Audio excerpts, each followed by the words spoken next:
Bonsoir.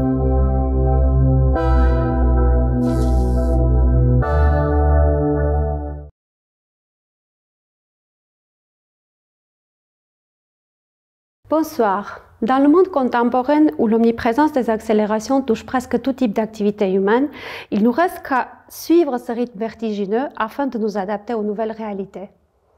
La francophonie s'y intègre aussi, en mobilisant les sphères qui sont inéluctablement nécessaires pour l'évolution actuelle de l'humanité nouvelle.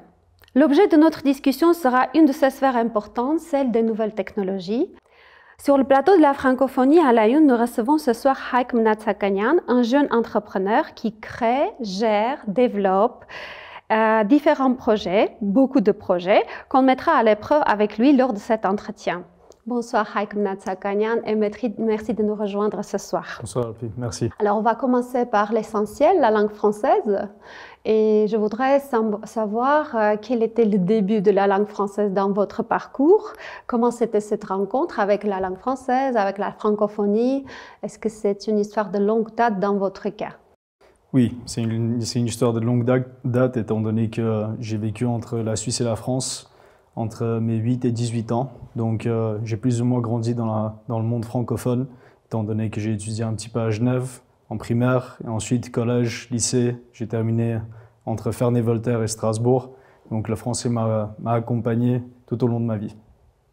C'est-à-dire que presque toute votre scolarité était française, francophone. Exact. Mais je sais qu'au bout d'un moment, après le lycée, je pense, vous étiez de retour en Arménie. Exact. Et l'insertion à l'UFAR. Exactement. Comment ça s'est passé?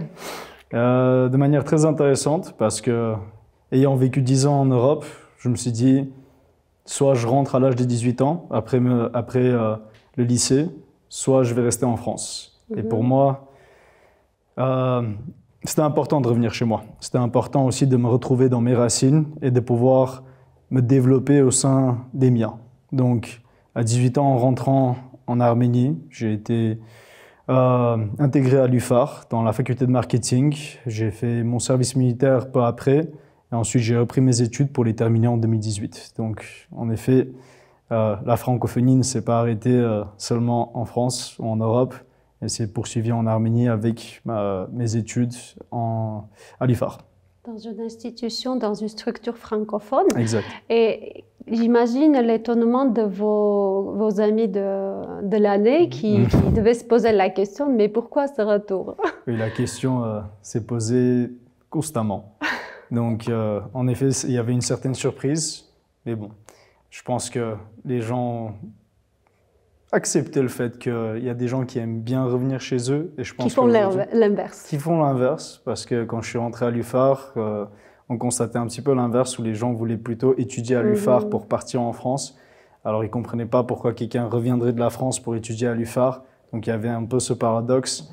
Mais aujourd'hui, on voit de plus en plus de gens qui reviennent en Arménie. C'est ce qui me fait plaisir de voir des gens de la diaspora qui ont vécu toute leur vie en France, en Europe, aux États-Unis, n'importe où dans le monde, et qui ont cette envie de venir et créer en Arménie. Et c'est cette envie de création qui m'a vraiment amené en Arménie. Et je suis très content parce que ça a été la meilleure décision de ma vie. Aujourd'hui, j'ai l'avantage d'avoir un pied ici et un pied en France, compte tenu de mes activités.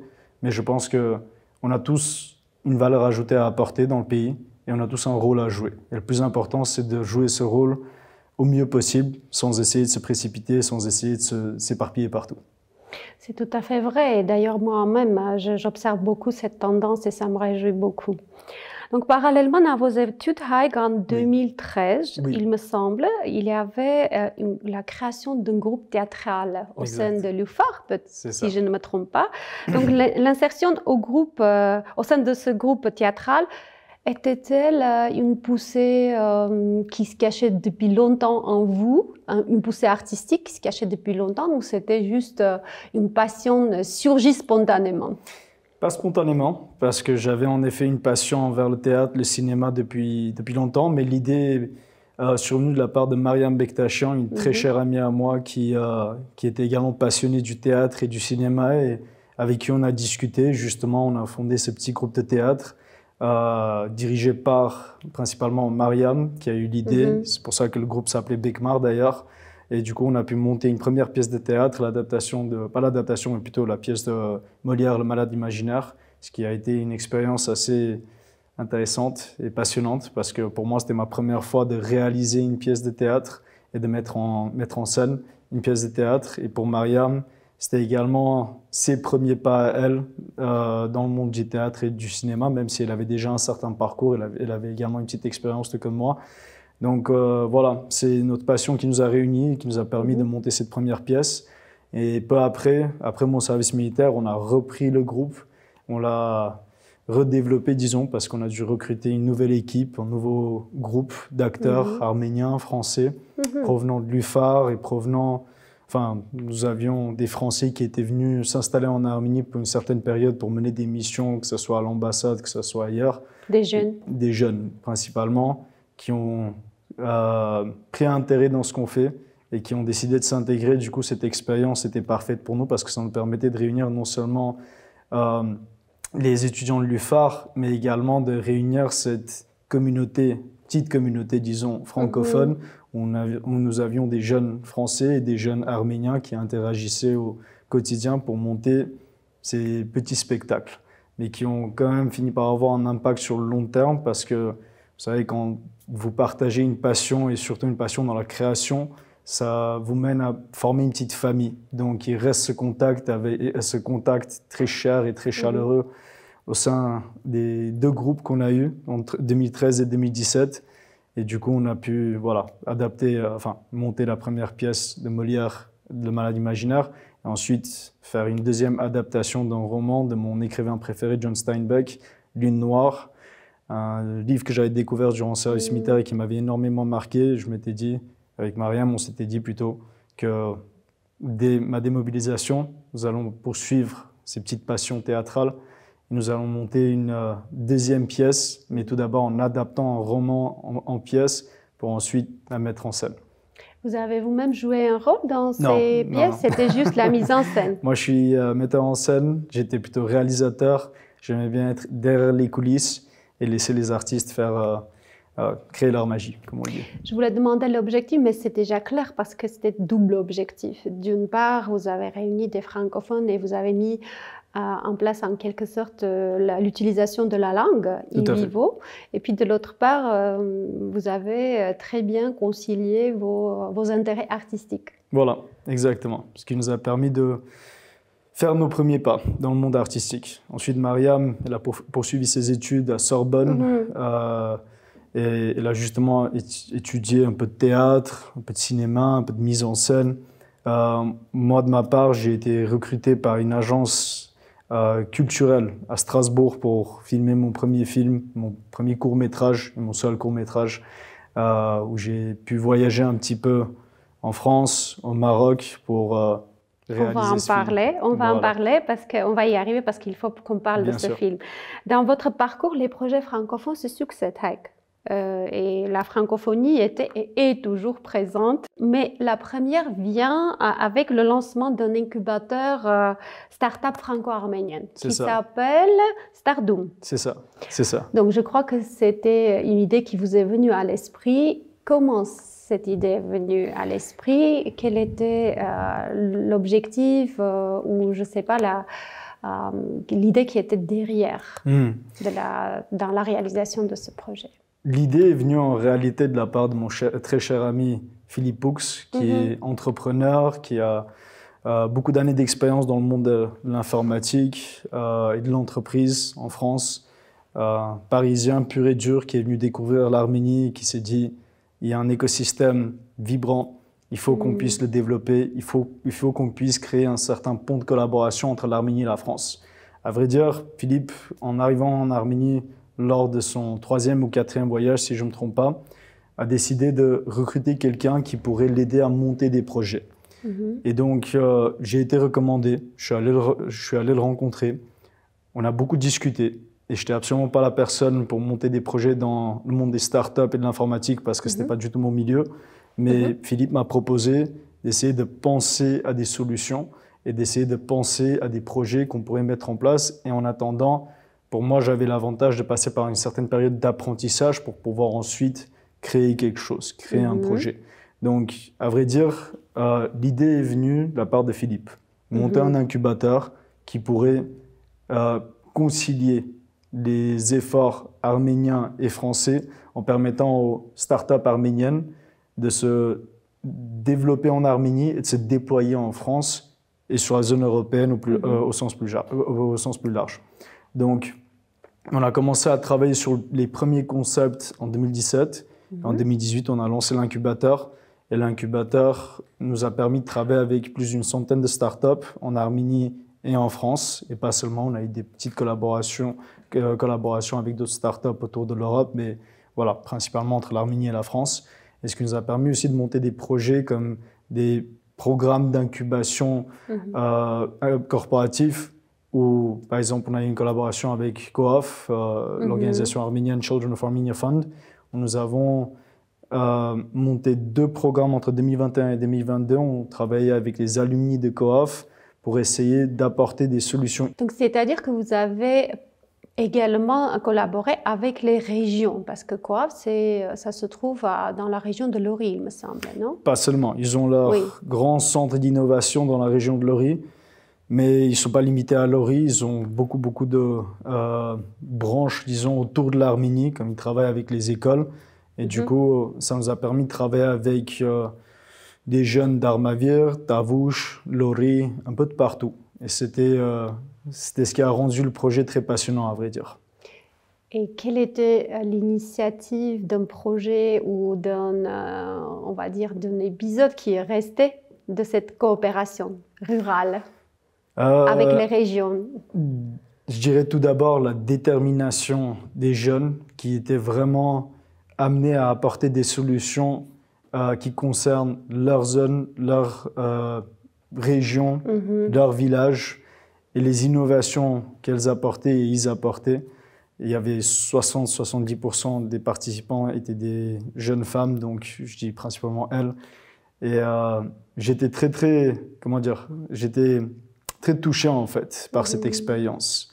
Au-delà du fait que ces jeunes étaient déterminés à apporter des solutions pour servir leur communauté et pour faire évoluer leur propre région, ville, village, les idées qui leur venaient en tête étaient incroyables. J'ai adoré. Par exemple, une jeune dame qui est venue me dire « Bon, j'ai une idée, mais ça me paraît un peu stupide, mais parlons-en. » J'ai dit « Aucune idée n'est stupide, donc présente. » Et elle a commencé à m'expliquer que dans son village, dans sa maison précisément, il y a des roses de Damas qui poussent énormément durant la période de mai-juin, parce que c'est durant cette période que les roses de Damasque poussent principalement. Je ne savais même pas ce que c'est des roses de Damasque à l'époque, donc pour moi aussi c'était une petite découverte. Et qui m'a dit que c'est du gâchis, parce qu'on passe chaque été, on se débase la majorité de ces roses, ce qui est dommage. Soit on fait la confiture, ou ce qu'on appelle en arménien du moulaba. Oui, confiture de rose, des pétales de rose. Exactement, confiture de pétales de rose. Soit on essaye de vendre en fait ce qu'on peut, mais comme on n'est pas dans les affaires de vente de fleurs, disons, voilà, la majorité partait à la poubelle. Donc, qu'est-ce qu'on peut faire avec ça? Et on a fini par analyser pour voir ce qui est possible de créer avec des roses de Damasque. Et on a fini par découvrir qu'en fait, l'huile de rose est rare, dure à produire et très cher. Parce qu'un litre dans la parfumerie, je pense. Dans la parfumerie, exactement. Et donc, 1 litre d'huile de rose peut se vendre jusqu'à 30 000 €. Donc, ça les a poussés à analyser plus en plus pour voir comment, en fait, c'est pas totalement une start-up innovante technologique, mais elles cherchaient quand même à voir comment elles pouvaient utiliser la technologie pour faciliter l'industrialisation, la production de l'huile de rose. Donc ça, c'était un exemple parmi beaucoup d'autres qui m'a beaucoup touché. C'est un très bel exemple, super. Et puis, vous avez tout de suite utilisé votre esprit d'entrepreneur. On est là pour ça. Mais très justement, avec une justice et avec une justesse. Tout à fait. Mais c'est elles qui ont fait tout le travail, donc je leur transmets toute la gloire. C'est super. En 2018, je sais qu'il y avait beaucoup de projets francophones en Arménie, donc c'était vraiment une année complètement complète par la francophonie. C'était le sommet de la francophonie, le forum économique de la francophonie et beaucoup d'autres événements francophones où vous aviez eu de multiples casquettes de participation. Absolument.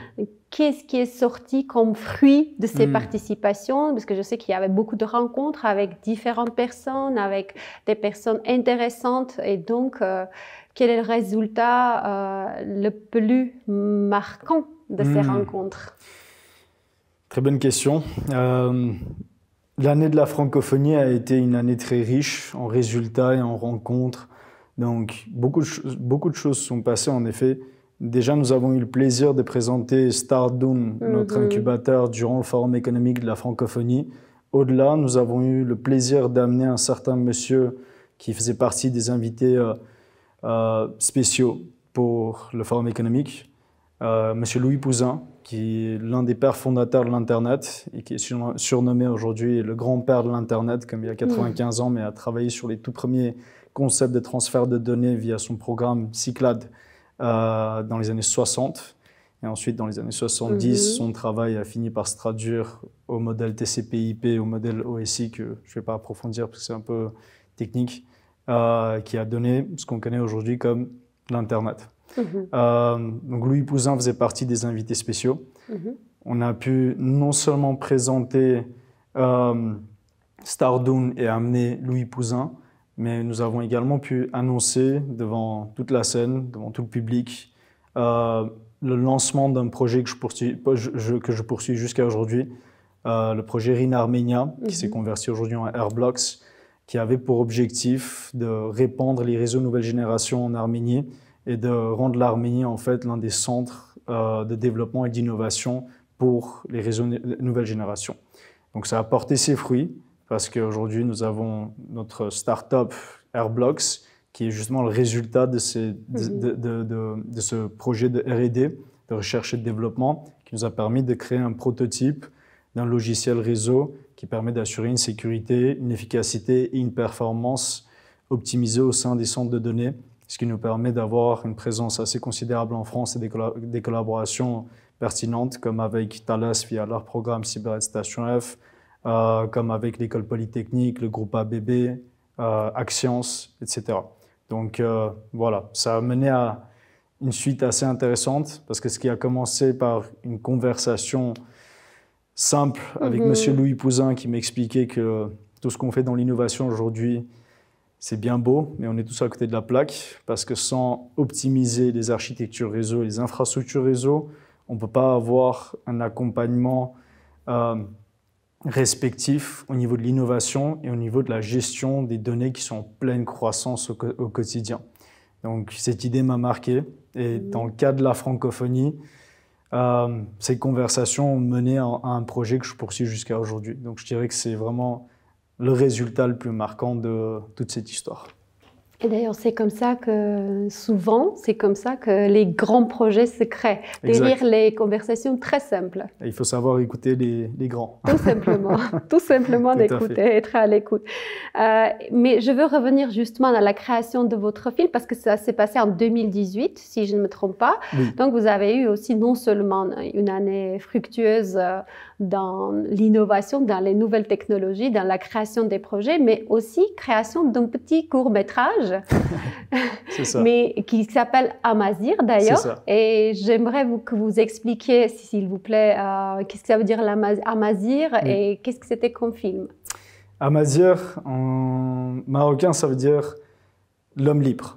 Et c'est ce qui m'a le plus marqué.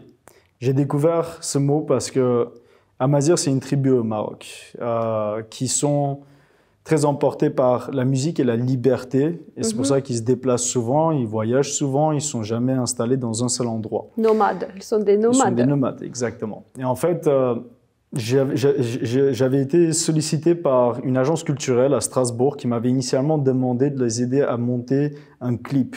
Mais un clip un peu plus vaste, pas juste une vidéo avec une chanteuse, et un peu de danse autour, un peu de décoration autour, mais vraiment quelque chose de plus sophistiqué parce qu'ils voulaient monter une expérience qui permet de mélanger plusieurs styles.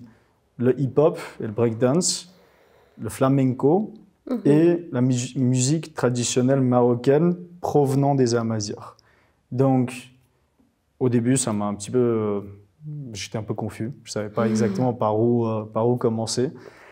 Mais j'ai fini par en parler avec l'un de mes meilleurs amis, Jan Krajewski, mon très cher ami du collège il y a longue date, qui est devenu justement cinéaste et à qui j'ai dit, moi, j'ai jamais touché une caméra.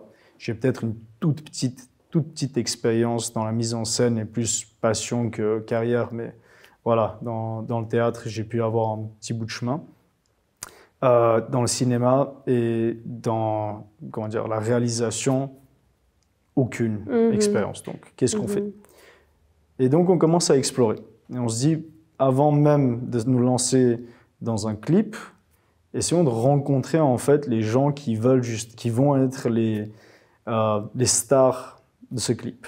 Et on rencontre 3 personnes, une danseuse pro de flamenco, un danseur marocain de hip-hop, breakdance, et un chanteur professionnel de musique traditionnelle marocaine. Et on commence à explorer un petit peu leur histoire, leur vie, leur parcours.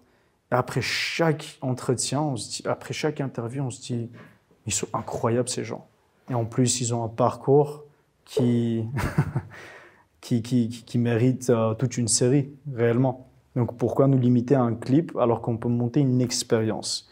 Et comme à l'époque, moi-même j'étais très fan de Parajanov, de son travail, pour moi c'était important d'avoir quelque chose qu'on pouvait exprimer sans nécessairement l'exprimer via des dialogues et via des discours. Donc moi j'ai toujours pensé que la beauté de l'art, c'est le fait que ça permet d'exprimer absolument tout ce qui se passe en interne sans nécessairement exprimer des mots. Et c'est exactement l'expérience qu'on voulait partager. Parce que ces gens avaient eu des parcours difficiles, joyeux, plein de difficultés, plein de défis. Donc, ils ont pu voir la vie en elle-même. Donc, notre priorité, c'était de pouvoir exprimer l'expérience de leur vie en sa beauté, accompagnée de sa beauté et de ses difficultés, grâce à un film qui pourrait exprimer leur expérience seulement par la danse et la musique. Et c'est exactement ce qu'on a fait. À travers le corps. À travers le cœur et à travers... Le corps et le cœur. Le corps, le cœur, la danse, la musique. Et l'esprit. Voilà, et l'esprit. Et c'est ce qui nous a réunis autour de ce projet qui me tient énormément à cœur jusqu'à aujourd'hui. Un petit film de 30 minutes, pas plus. Mais on a pu faire les premiers tournages à Strasbourg. Ensuite... au Maroc, Casablanca et Marrakech principalement, et dans un petit village juste à côté de Marrakech. Et on a pu créer quelque chose dont on est fier. On n'a peut-être pas gagné d'Oscar, mais... C'est magnifique. C'est l'Oscar de cœur qui coûte. Je veux toucher un sujet sensible parce que je sais qu'après tous ces projets, très beaux projets que vous avez réalisés en 2018, en 2019, mais il y a l'année 2020 qui arrive et qui nous touche profondément, qui nous bouleverse tous, mais plus particulièrement les personnes. Vous avez évoqué le sens de vie. Donc, vous êtes quelqu'un qui a vécu ça sur soi-même, parce que surtout les personnes qui ont été sur le champ de bataille comme vous-même. Donc, je voulais savoir qu'est-ce qui change après la guerre et après avoir vécu cet enfer, quelle était la formule de vie que vous avez adoptée? J'ai pas trop l'habitude de parler de ces sujets-là, et à vrai dire, j'en parle pas du tout. Et je vais juste vous dire une chose. Ce qui change, c'est tout. Absolument tout change. Et ce qui est important, c'est de savoir retenir ce qui compte. Et c'est le plus difficile. Parce que comme tout se bouleverse, et comme il y a beaucoup de douleur, beaucoup de peine derrière, il faut savoir en tirer quelque chose qui nous permet de continuer. Et ce qui nous permet de continuer, c'est tout d'abord la réalisation du fait que la vie et la mort font partie de la vie en elle-même. Ce qui veut dire que tant qu'on est en vie, ce qui compte, c'est de créer. Et au sein de toute cette destruction, de toute cette douleur qui est irréparable et qu'on ne pourra jamais, jamais oublier, il faut qu'on puisse se donner raison en construisant.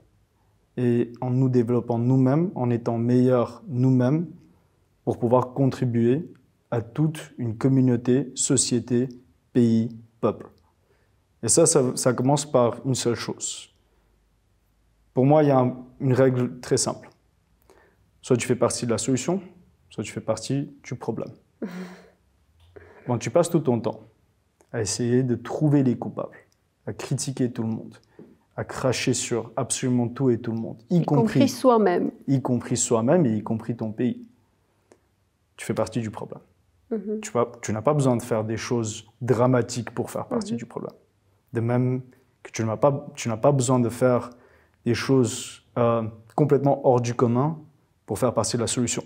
Faire partie de la solution, ça veut dire contribuer en faisant tout d'abord son travail, en essayant d'être le meilleur dans ce qu'on fait. Et si on a une valeur ajoutée supplémentaire à apporter, pourquoi pas? Et faire juste son travail, contribuer à la société et essayer d'être un peu plus ouvert de cœur, bah c'est déjà une solution. C'est déjà beaucoup. C'est déjà beaucoup. Donc, je dirais que ces expériences vous mènent à comprendre que la simplicité est une grandeur à valoriser. C'est tout. Merci beaucoup, Raik. C'est très touchant ce que vous dites, que vous êtes cofondateur et le PDG du projet Airblox, c'est ça? C'est ça. Start-up résultant des activités de RIN Arménia. Exactement.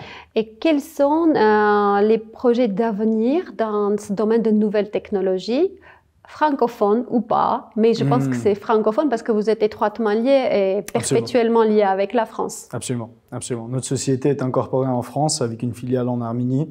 Donc, on continue à maintenir ce pont de collaboration entre l'Arménie et la France en incorporant la base R&D en Arménie pour nous servir du talent d'ingénieur qu'on a en Arménie qui est quand même très impressionnante. Et très franchement, j'aurais pas pu faire ce projet ailleurs, que ce soit en France ou aux États-Unis, parce qu'il fallait quand même une certaine ouverture à prendre des défis qui sont très hors du commun. Parce que défier une technologie qui n'a pas été remise en cause depuis sa création, depuis son inception dans les années 60, pas tout le monde oserait le faire. Mais je sais que l'Arménie, justement, la beauté de l'Arménie persévère dans le fait que c'est vraiment le territoire de la création, du possible. Et tout le monde, très souvent, on entend les gens se plaindre, il n'y a rien ici, il y a beaucoup de choses qui manquent, ici, il y a ça et ça qu'il faut développer. C'est pas ça et ça qu'il faut développer, c'est ça et ça qu'il faut qu'on développe. Et d'ailleurs, en commençant par juste ça, une chose.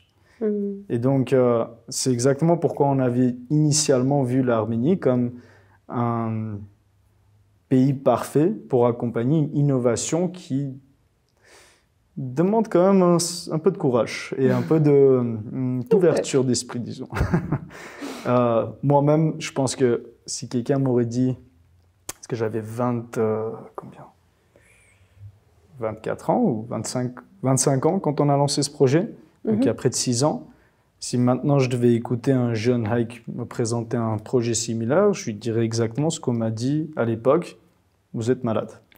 Donc, pour revenir sur le sujet principal, en effet, on maintient cette collaboration franco-arménienne via une société incorporée en France et une filiale en Arménie.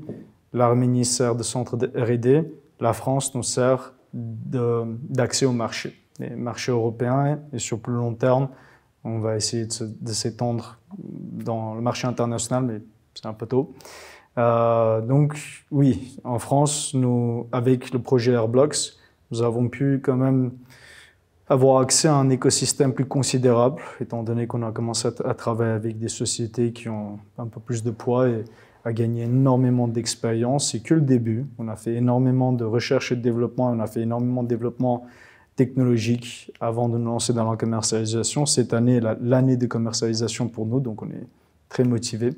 Et en même temps, on sait très bien qu'avec une technologie aussi sophistiquée que une architecture réseau nouvelle génération, il faut savoir bien s'entourer aussi. C'est pourquoi nous avions lancé plusieurs conversations dès la création d'Airbox en 2021 pour être proprement accompagnés. En résultat, nous avons pu développer des collaborations qui nous servent énormément jusqu'à... Bravo, Haïk, bravo. Vous êtes un bel exemple d'une ténacité inébranlable qui demande un travail dur, discipliné, quasi militaire, intrinsèque au japonais que vous aimez autant. Oui. D'une part, mais de l'autre part aussi, vous maîtrisez une souplesse, un discernement profond qui est propre au français.